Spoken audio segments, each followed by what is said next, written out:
ভয় পেও না, ঈশান নামাজ 15 রাকাত তোমার উপরে ফরজ নয়। আমি তোমাকে না করছি না 15 রাকাত পড়তে, আমি বলছি যে তুমি নামাজই পড়ো না, 4 পড়ো।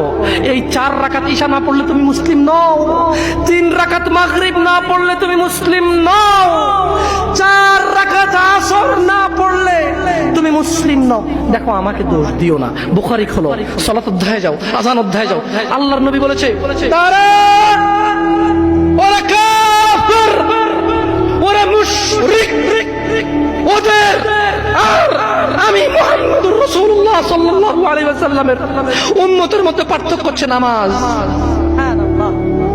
ও সাহাবা, ও উম্মত, তুমি চিনবা মুহাম্মদের উম্মতকে সাল্লাল্লাহু।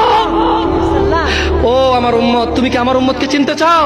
শোনো, তারা যারা আমার উম্মত না, আর এরা যারা আমার উম্মত, ওটা আমার উম্মত যেটা নামাজ পড়ে।